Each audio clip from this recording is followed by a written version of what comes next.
Hey, good afternoon. Neil here with end of week for simpler trading in the Voodoo Mastery. We are looking at the S&P futures contract here, and if you notice, what I'm showing you to start with is the ES, but this was the June contract where we rolled into September at the beginning of this week. So it's the June contract. Now I want to show you this because, well, couple things. One, it didn't do anything this week at all. It's 59.20 by like 60.50 or something. It really didn't do anything.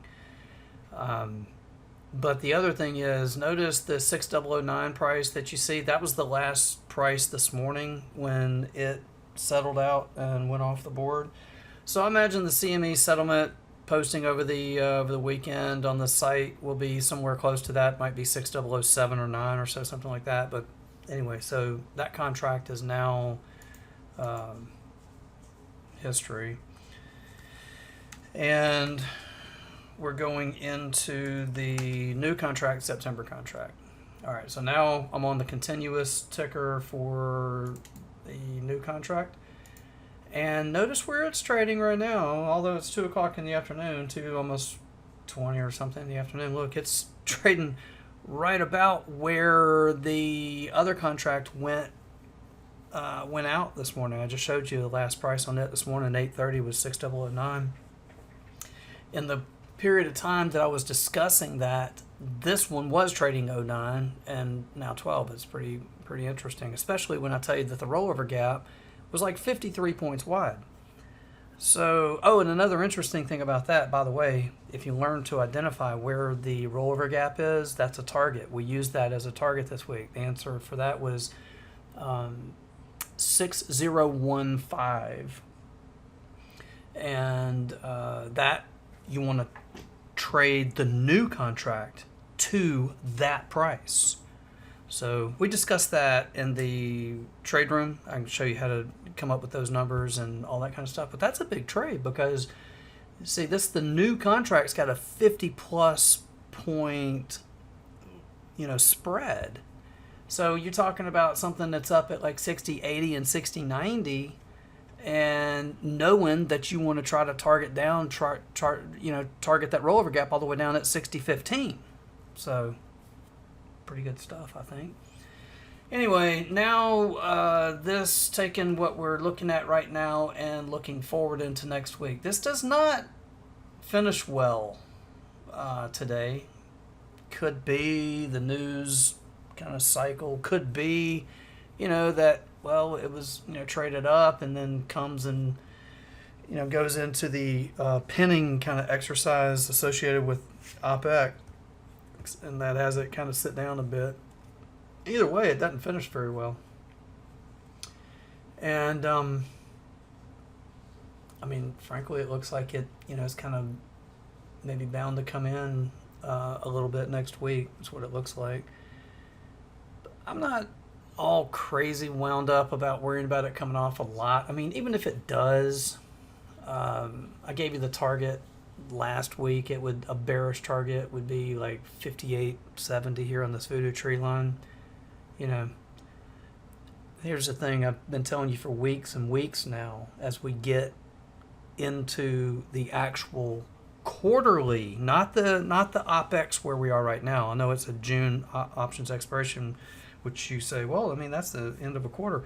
But the quarterly expiration at June 30 on the options chain when you look at SPX quarterlies.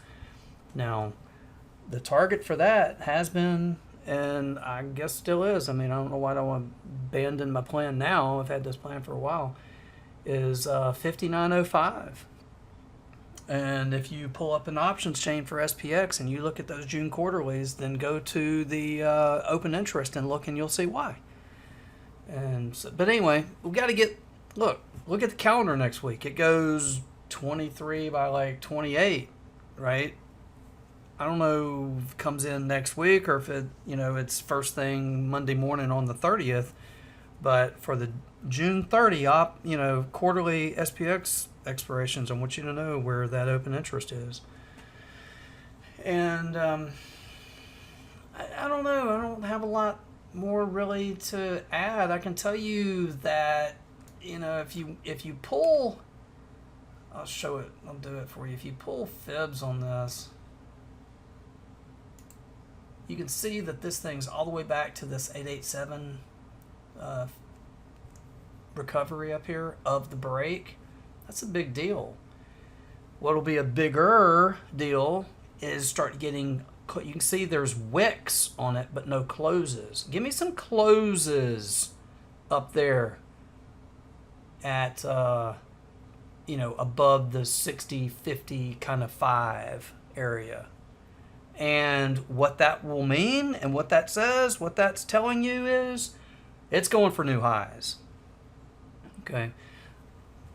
That's coming. I don't know when. I suppose given the June 30 SPX, open interest at 59.05 kind of maybe says you might be a little delayed before, firing off that direction. But I'm telling you what to be looking for. This is a big deal. This is a 887 fib recovery, and it's poking at it. It's tried a couple of times. You see a close or two above that, and I tell you, you know what's next. It's going to be up here making new highs. That's what's next. So that's where I'm at. That's what I've got for you for this week. This week, I told you it was going to be a up down. I don't know what's going on because you had CPI, PPI. You got Fed, and then we got triple witching Friday Opex, third Friday triple witching. Price action going today. Summer trade with low volume, kind of a little bit sluggish, and we're heading next week into finally getting into those June quarterlies, right? So it's just where we are. We're dealing with, it is what it is. And here's my whole mindset overall. I would just go ahead and, cut right to the chase. It is by the dip. Let the hard part be trying to decide, well, what dip? How much is a dip, constitutes a dip? When's it time? That's the hard part. Is like, where? And we work on that every day. The answer is by the dip. The question is, okay, and then show me, let's do the best we can to try to figure out what's the mark, for the by the dip. All right. That's what I've got. Hope it helps. Wish you all good trading, a very nice weekend, and let's get back after it again next week.